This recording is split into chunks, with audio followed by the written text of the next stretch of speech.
Shalom Bapak Ibu sekalian, minggu pagi ini kita akan mendengar satu ajaran atau doktrin atau pengertian yang jarang diajarkan di gereja hari-hari ini.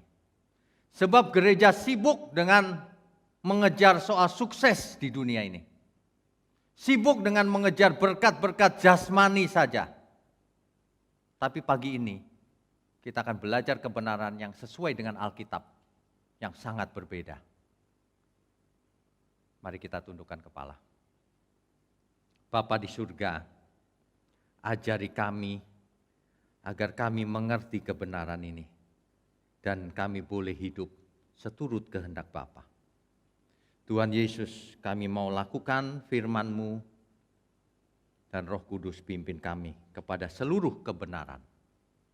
Pakai mulut hamba-Mu untuk menyampaikan kebenaran ini. Hanya di dalam nama Tuhan Yesus kami berdoa. Amin. Amin. Bapak Ibu sekalian, pada umumnya Kristen zaman sekarang itu yang dikejar adalah berkat jasmani. Pada umumnya banyak ajaran atau khotbah-khotbah yang menjanjikan kenikmatan duniawi, yang memberikan penghiburan, yang menyenangkan telinga, tapi jarang mengupas dengan jujur apa kata firman Tuhan. Akibatnya parah sekali. Banyak orang yang mendengar firman seperti itu, atau ajaran seperti itu, tidak akan berbuah-buah hidupnya. Ia bahkan akan menjadi bonsai, imannya akan kerdil terus. Dan ini sangat berbahaya. Ini sebenarnya bentuk sabotase dari firman Tuhan. Firman Tuhan dikerdilkan, seolah-olah tujuan hidup ini sukses ala dunia. Nah, pagi ini kita harus ingat apa sih sebenarnya yang dimaksud oleh Alkitab. Apa sih sebenarnya yang dimaksud oleh Tuhan dengan hidup berkelimpahan di bumi? Ya. Firman Tuhan berkata, "Aku datang memberi hidup, hidup yang berkelimpahan." Lalu banyak orang mengartikan kelimpahan ini adalah kaya raya di bumi. Sukses jadi kepala bukan ekor. Ayat-ayat Alkitab dicomot sebagian-sebagian untuk membentuk suatu berita yang menyenangkan. Tidak dilihat konteksnya. Dan ini sangat menyesatkan sebenarnya. Sesungguhnya Alkitab dengan jelas sekali menegaskan bahwa kita tidak akan selamanya tinggal di bumi.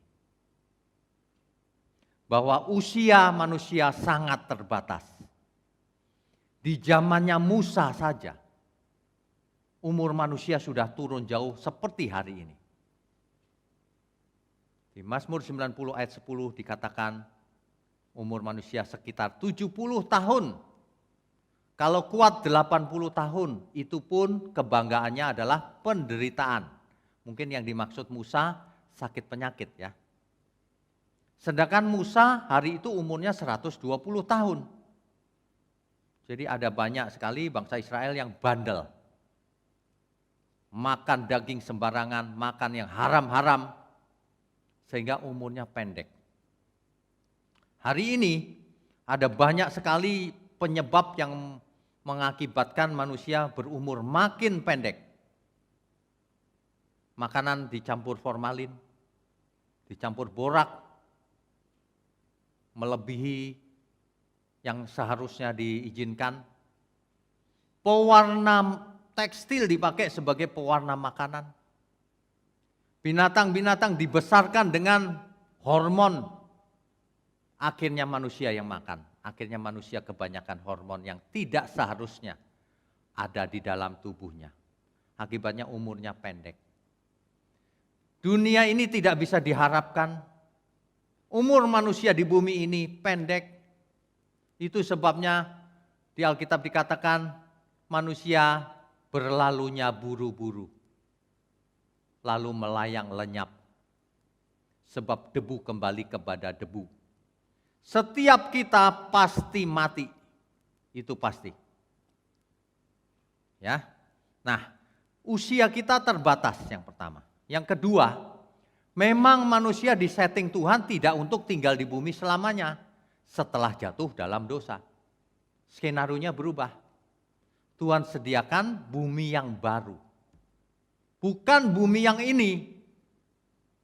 Jadi kalau ada ajaran, wah bumi ini yang akan jadi surga, itu salah Bapak Ibu. Tuhan Yesus secara eksplisit menjelaskan hal itu. Aku pergi menyediakan tempat bagimu. Supaya di mana aku ada, kamu pun ada. Supaya di mana Tuhan ada, kita pun ada di sana. Amin. Semua cerita Alkitab, kisah Alkitab atau tulisan Alkitab mengisahkan hal itu. Ya. Hal kerajaan surga seperti seorang tuan yang pergi jauh, yang memanggil hamba-hambanya. Ini saya ulang-ulang terus nih. Para hambanya diberi modal, ada yang mau diberi modal 5 talenta, ada yang 2 talenta, ada yang 1 talenta. Suatu hari sang tuan itu pulang kembali untuk menagih pertanggungjawaban masing-masing hamba, yaitu kita semua. Yang bertanggung jawab, hamba yang baik akan dibawa ke bumi yang baru. Bersama dengan Bapa, bersama dengan Tuhan Yesus. Itu yang ditegaskan Alkitab. Jadi jangan merasa bahwa kita disetting untuk hidup di bumi selamanya. Kebangkitan itu tidak terjadi di bumi. Kebangkitan itu dibangkitkan lalu dibawa ke surga. Bukan hidup di bumi. Jadi Bapak Ibu yang fokusnya hanya bumi ini, mari kita sadar. Coba Bapak Ibu periksa Alkitab kita. Kejadian 1 ayat 1, Alkitab kita halaman pertama, baris pertama. Dimulai dengan pada mulanya Elohim atau Allah menciptakan langit dan bumi. Nah, langit dan bumi yang pertama itulah yang akan menjadi surga pada mulanya. Tapi ketika manusia jatuh dalam dosa, langit dan bumi yang sekarang tidak jadi surga. Suatu hari akan jadi lautan api, danau api. Ya. Oleh sebab itu Nabi Yesaya bernubuat di dalam Yesaya 65 ayat 17 atau Yesaya 66 ayat 22. Sebab Dia menciptakan langit yang baru dan bumi yang baru. Firman Tuhan, sebab aku menciptakan langit yang baru dan bumi yang baru. Hal itu diketahui dengan tepat oleh Rasul Petrus, sehingga ditulis dalam 2 Petrus 3 ayat 13. Sesungguhnya kita sedang menantikan langit yang baru dan bumi yang baru. Kita hidup ini sebenarnya cuma menantikan langit yang baru dan bumi yang baru. Itu kebenaran. Jangan pernah Bapak Ibu menganggap enteng firman Tuhan ini. Itu kata pendeta, bukan, itu kata Alkitab. Perhatikan baik-baik, diperiksa sendiri kalau tidak percaya. Alkitab kita ditutup oleh kitab Wahyu. Di kitab Wahyu 21 ayat 1, di situ dikisahkan, lalu aku melihat langit yang baru dan bumi yang baru. Dan itu bukan figuratif. Itu fakta, itu real. Ya, amin ya. Nah, kalau kita tahu hal ini, seharusnya kita tidak mempersiapkan diri untuk hidup selamanya di bumi. Kita mempersiapkan diri untuk hidup di langit yang baru dan bumi yang baru. Ini sudah sering dibahas, tapi banyak orang tetap tidak mau sadar bahwa hidup di bumi ini fana. Bahwa hidup di bumi ini hanya sementara. Coba kita baca nasnya 1 Petrus 2 ayat 11. 1 Petrus 2 ayatnya yang ke-11. Saya bacakan ya Bapak Ibu. Saudara-saudaraku yang kekasih, aku menasihati kamu supaya sebagai pendatang dan perantau, kamu menjauhkan diri dari keinginan-keinginan daging yang berjuang melawan jiwa. Ingat ini. Ada kata pendatang dan perantau.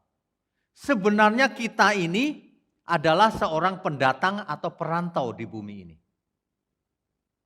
Dalam teks asli Alkitab, pendatang di situ dipakai kata paroikos. Paroikos ini artinya foreigner, orang asing di bumi. Stranger, asing. Temporary resident, bukan permanent resident. Temporary resident, penduduk sementara di bumi. Sedangkan kata perantau dipakai kata parepidemos. Artinya seorang yang datang dari negeri asing ke suatu lokasi untuk tinggal sementara. Jadi kita sebenarnya hanya pendatang dan perantau di bumi. Yang hanya temporary resident di bumi. Hanya sementara tinggal di bumi, bukan selamanya. Dalam bahasa sederhana, kita hanya musafir di bumi. Ada satu peribahasa Jawa, bahwa kita itu hanya mampir di bumi, mampir sebentar. Orang zaman dahulu aja mengerti loh Bapak Ibu, bahwa kita hanya mampir. Kalau kita mampir artinya apa? Artinya kita tidak akan betah di bumi. Artinya kita harus hidup memfokuskan diri untuk bumi yang baru, bukan bumi yang sekarang. Oleh sebab itu Alkitab berkata, jangan kamu kedagingan, karena hidupmu sementara loh di bumi. Kalau kamu kedagingan, kau tidak dapat bagian dalam kerajaan surga. Ya. Oleh karena itu jadilah hamba Allah di ayat 16-nya. Jadilah hambanya Tuhan. Jadikan Yesus sebagai Tuhan. Itu maksudnya. Karena hidup kita hanya sementara musafir di bumi ini. Banyak orang tidak menyadari bahwa hidup kita itu musafir. Di bumi itu musafir. Ya. Jadi bagaimana ya? Kok orang tidak menyadari bahwa hidup di bumi ini musafir. Makanya banyak orang diajarkan foya-foya sih. Lagunya Aku Anak Raja katanya. Ya benar, tetapi musafir di bumi, jangan anak raja di bumi. Raja kita di langit baru, bumi baru. Katakan amin. Amin ya. Kita itu musafir Bapak Ibu. Ya. Ada satu lagu yang menggambarkan kemusafiran kita. Ya. Hari-hari hidup datang dan berlalu, bagaikan deret awan yang ditiup angin. Hatiku bertanya, kau berikan jawabnya. Mengapa ku di sini di gembara dunia? Kita itu pengembara di dunia ini, mengembara. Banyak orang tidak mengerti, akibatnya hidupnya sia-sia di bumi. Ketika mau mati baru dia ketakutan. Karena ia tidak mengerti ada apa di balik kematian. Oleh sebab itu kita harus mengerti. Kalau kita mengembara di bumi ini, untuk apa? Misinya apa? Kau buka mataku, hati dan pengertianku. Hidup ini untuk mengabdi bagimu, disingkat hariku. Disingkat hari kita harus mengabdi. Banyak orang salah mengerti ketika disuruh mengabdi kepada Tuhan, lalu ketakutan merasa aku nanti tidak bahagia Pak kalau mengabdi kepada Tuhan. Sebab pengertian mereka mengabdi itu lalu dibotakin. Harus puasa setiap hari, gak boleh kerja. Bukan, itu agamawi namanya. Bukan, mengabdi kepada Tuhan itu menyenangkan hatinya dalam setiap perbuatan kita. Yang dituntut banyak, yang diberi banyak, dituntut banyak. Ya. Ketika orang mengerti kebenaran ini, maka ia akan menyambutnya dengan rasa bahagia yang luar biasa. Kaulah tujuanku, indah kerajaanmu, di ujung jalanku nampak matahari kehidupan yang tak pernah terbenam. Ketika seseorang mengerti kebenaran, ia akan memfokuskan dirinya ke tujuan yang digariskan oleh Tuhan. Sebab itulah kebahagiaan kita. Orang yang berusaha bahagia di bumi ini dengan caranya sendiri juga tidak bahagia kok buktinya. Orang yang kaya raya, sukses, tidak bahagia juga hidupnya. Kalau tidak mengenal Tuhan, ia tidak akan memiliki damai sejahtera. Tidak mungkin memiliki damai sejahtera tanpa Tuhan. Tidak mungkin. Ya. Oleh karena itu setiap kita, mari kita mulai sadar bahwa kita itu pengembara di bumi. Perhatikan lirik lagu ini. Ini benar. Hari-hari hidup datang dan berlalu, bagaikan deret awan yang ditiup angin. Hatiku bertanya, kau berikan jawabnya. Mengapa ku di sini di gembara dunia? Coba Bapak Ibu bayangkan baik-baik, kita hidup nih mencari bahagia. Gak berapa lama kemudian pasangan hidup kita pergi. Apakah bahagia? Tidak lama kemudian orang-orang yang kita kasih mendahului kita. Memang begitulah hidup di bumi. Jangan berfantasi iman itu. Iman yang benar itu justru pengharapannya ada di langit baru, bumi baru. Iman yang benar itu justru memandang bumi ini hanya sementara. Jadi kalau kita mengejar kesuksesan, supaya misi hidup kita ini sebagai pengembara di bumi efektif. Masalahnya itu banyak orang kalau membayangkan kata pengembara, itu seperti pengemis. Kesana kemari mengemis. Bukan mentalnya pengembara. Tapi pemenang. Tapi mengerti kebenaran. Tapi semangatnya luar biasa. Tapi pengertiannya penuh akan kebenaran. Mengapa? Karena Tuhan berikan jawabnya. Tuhan sudah berikan jawabnya kepada kita. Kau buka mataku, hati dan pengertianku. Hidup ini untuk mengabdi bagimu di singkat hariku. Kalau orang mengerti hal ini, ia akan hidup semangat belajar. Belajar apa saja dalam hidupnya. Supaya sukses, tapi bukan untuk diri sendiri. Untuk menyambut Sang Maharaja. Untuk menyenangkan semua orang. Itulah ibadah yang benar. Banyak orang untuk diri sendiri saja sudah tidak mengasihi. Hidup suka-suka sendiri, malas.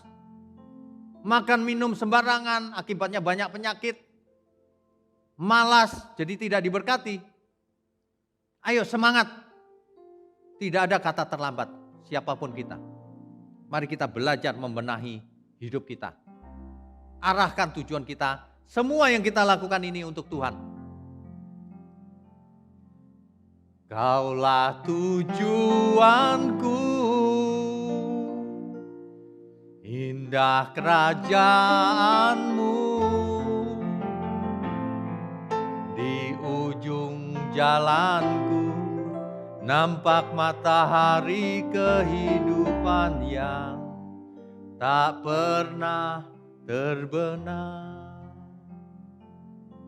Sebenarnya hidup ini sudah disetting oleh Tuhan, happy ending. Tapi happy endingnya bukan di bumi. Happy endingnya di bumi yang baru bersama Tuhan. Oleh karena itu siapapun kita yang hari ini mempunyai banyak masalah. Di musim pandemi gini ekonomi melemah. Pekerjaan berkurang, gaji dikurangi. Bisnis pada tutup. Siapapun kita, ayo kita kembali ke Alkitab. Asal ada makanan pakaian cukup. Bagi yang tidak bisa makan, datang ke gereja, kita akan beri makan. Tidak ada masalah. Tapi harus kerja keras juga ya. Hidup hanya sekali. Tidak usah stres. Kalau seseorang dibukakan pikirannya, maka ia akan merdeka. Merdeka tidak ikut arus dunia. Tidak terikat oleh keinginan A, keinginan B. Aku tidak ingin apa-apa lagi. Kalau Tuhan gembalaku, aku tidak ingin apa-apa lagi. Mengapa? Karena Tuhan beserta aku dan itu lebih dari cukup. Katakan amin. Amin ya. Ini serius. Kalau saya tidak bisa beli sesuatu ya nggak apa-apa. Nggak usah beli. Kalau bisa beli ya biasa saja. Tapi ingat hidup kita harus jadi berkat. Jangan egois. Hidup ini ada satu istilah. It's not about me. It's not about you. It's about Him. Hidup ini bukan tentang kita. Hidup ini tentang Tuhan. Oleh sebab itu orang yang ngerti kebenaran hidupnya pasti happy. Pasti hidup kudus. Pasti semangat. Karena ia tahu ia di pihak Tuhan. Amin ya. Hidup ini menarik saudara. Banyak orang merasa hidup di bumi ini tidak menarik. Karena banyak masalah. Salah. Justru hidup ini menarik. Karena bersama Tuhan. Cara pandangnya yang salah. Hidup banyak masalah itu sudah pasti. Siapa sih yang tidak punya masalah? Tapi kalau seseorang bersama Tuhan, ia akan melewati segala perkara bersama Tuhan. Pemazmur mengerti banget hal ini. Meskipun aku berjalan dalam lembah kekelaman, tapi aku tidak takut bahaya. Sebab gadanya yang menghibur aku. Mestinya begitu. Meskipun aku hidup sendirian, pasanganku sudah pergi, orang tuaku sudah pergi, atau anak-anakku sudah ada yang pergi. Tapi aku tahu mereka bersama Tuhan. Amin ya. Dan kita kerjakan bagian kita selagi kita masih hidup. Maksimalkan. Hidup ini kesempatan cuma satu kali. Ayo kita semangat karena suatu hari kita bertemu lagi dengan orang-orang yang kita kasihi bersama Tuhan. Oleh sebab itu jangan depresi hari ini. Banyak orang depresi ketika orang yang kita kasihi meninggal. Ada seorang ibu yang sudah berapa tahun ya? 3 atau 5 tahun. Saya bilang jangan begitu Bu. Tuhan tidak suka, tidak berkenan melihat ibu seperti itu. Itu sama dengan memberhalakan masalah kita, perasaan kita. Kita sedih ya. Siapa yang tidak sedih? Tentu sedih. Tapi ia bersama Tuhan. Harapan kita itu nanti kita ketemu lagi. Ya. Orang tua kita tidak ada. Orang tua saya sudah tidak ada semua juga. Kakak saya satu-satunya juga sudah tidak ada. Tapi saya tahu nanti saya ketemu lagi di surga. Amin, Bapak Ibu. Ya, itulah kelebihan kita dibanding siapapun yang tidak mengenal Tuhan. Bersama Tuhan kita melalui segala perkara. Bersama Tuhan kita mengerjakan masalah-masalah kita. Jadi kalau kita dikatakan umat pemenang, itu harus berjuang menang. Bukan hanya di bumi supaya nanti kita diterima di kemah abadi. Rasul Paulus mengerti hal ini. Aku melatih tubuhku supaya kalau orang lain diterima jangan aku ditolak. Itu bukan ditolak manusia. Banyak orang mengartikan ayat itu ditolak manusia. Komentari-komentari juga ditolak manusia. Salah. Rasul Paulus tidak takut ditolak manusia. Ia takut ditolak Tuhan. Sama, kita juga tidak takut ditolak manusia. Tapi kita takut ditolak Tuhan. Ada amin? Tapi kita tidak mau ditolak manusia juga kalau bisa. Jangan jadi sandungan. Kecuali manusianya tidak mau terima kebenaran. Ya terserah mau menolak. Tapi ingat, barang siapa menabur, dia menuai. Sebenarnya kalau kita merenungkan hidup kita baik-baik. Hidup kita ini tinggal berapa lama lagi sih? Tidak lama. 10 tahun lagi? 20 tahun lagi? Setelah itu kita berlalu. Ada yang kirim video ke saya. Video ini bagus sekali. Ada seorang anak kecil main ayunan. Lalu kameranya berpindah tempat dari belakang. Sampai ke belakang anak ini sudah remaja. Muter lagi kameranya. Lalu remaja ini sudah jadi pemuda. Ayun berayun. Muter lagi. Lalu sudah jadi dewasa. Lalu jadi tua. Dalam satu putaran lagi, ayunannya tinggal ayunan. Bumi ini tragis. Hidup ini tragis. Banyak manusia mabok dengan dunia ini. Ia mengejar kekuasaan. Ia mengejar uang padahal sudah kaya raya. Tapi tidak pernah membagikan uangnya. Tidak pernah terbeban untuk mengasihi sesama. Ia membagikan uangnya dalam rangka mencari nama juga. Ia membagikan uangnya dalam rangka mencari pengampunan Tuhan.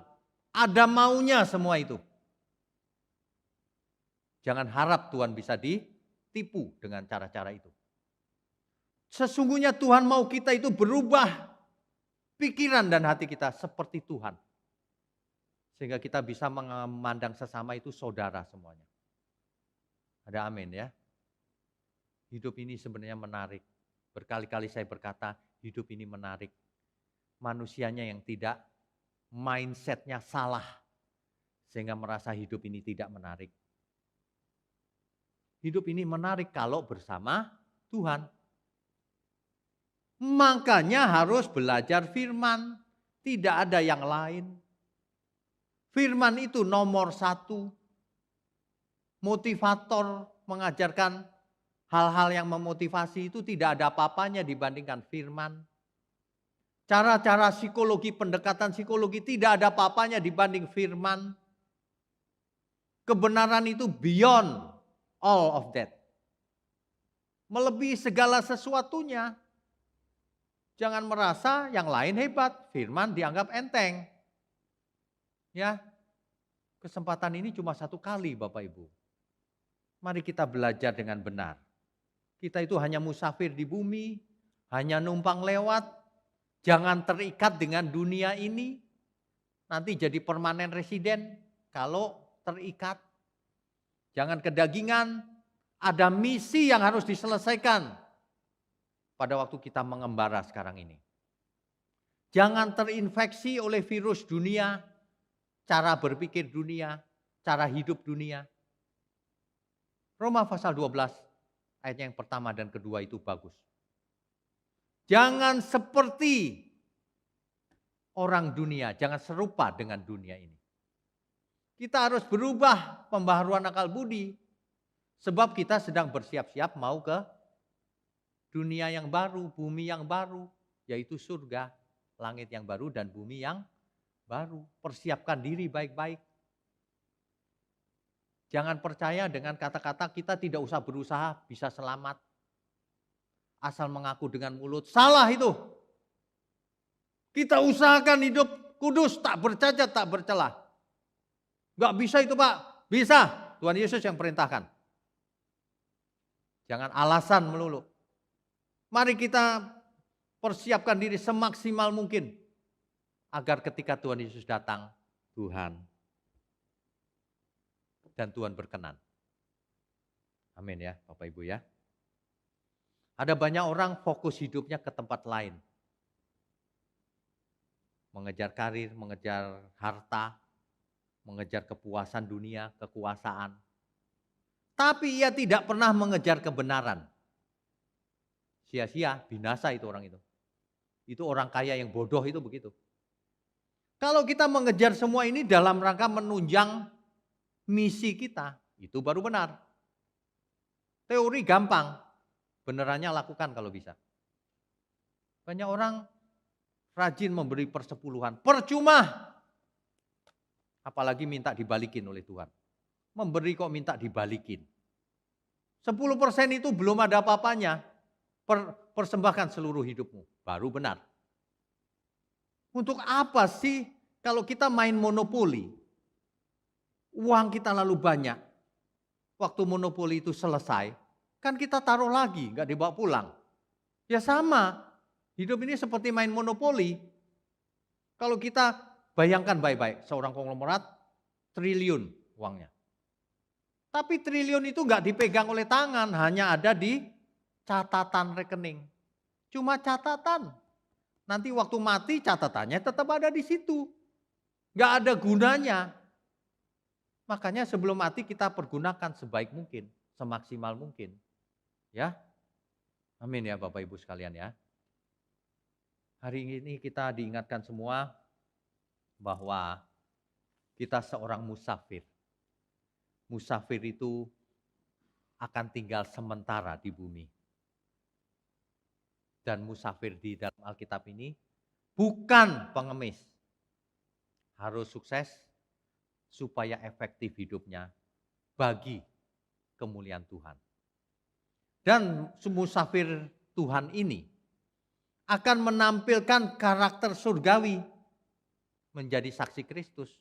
Supaya jangan hanya jadi musafir biasa, tapi menjadi teladan bagi semua manusia. Semua orang. Jadi kita kerja keras dan sebagainya supaya menghadirkan aroma surgawi. Jadi kalau orang melihat, oh ini nih baunya surgawi. Ya. Nah, kalau baunya surgawi maka beda hidupnya. Kalau seseorang sadar bahwa ia seorang pengembara sementara di bumi, maka ia akan berbeda hidupnya dengan cara hidup orang pada umumnya. Ia tahu bahwa sementara semuanya yang ada. Ia tahu bahwa dirinya pun akan mati suatu hari. Maka ia hidup satu kali ini. Sekali ini saja hidup itu. Mari kita hidup yang benar. Ayo coba kita belajar setelah ini. Hidup yang benar. Makan minum yang benar. Bicara yang benar. Mengasihi sesama yang benar. Mengasihi sesama pasangan hidup yang benar. Berbakti pada Tuhan yang benar. Memberi persembahan pun yang benar sikap hatinya. Ya. Tentu hidup kita akan berdampak luar biasa. Ingat ya Bapak Ibu ya. Hari-hari hidup kita akan berlalu sementara. Ada tujuan yang kita tuju hari ini. Ada misi khusus dari surga di mana kita berasal.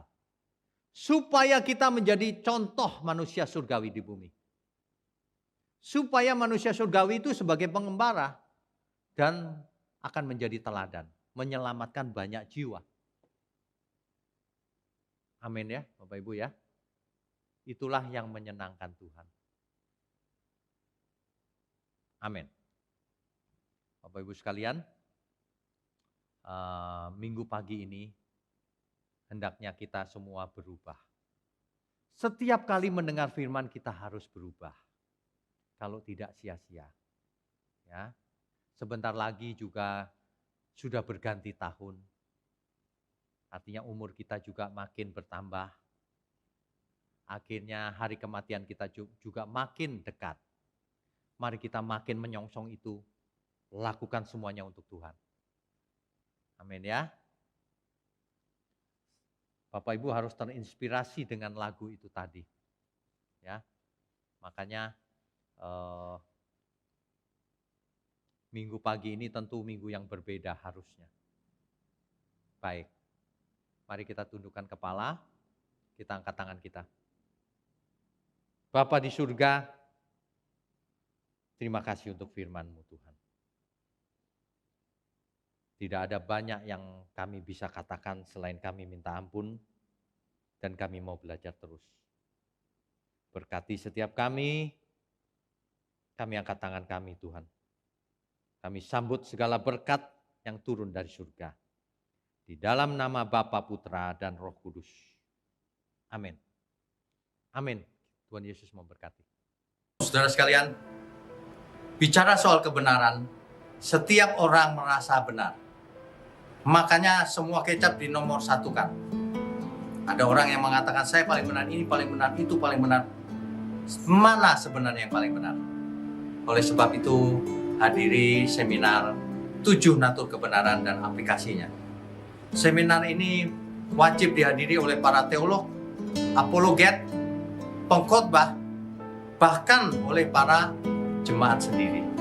Agar kita bisa membedakan manakah yang benar, manakah yang salah.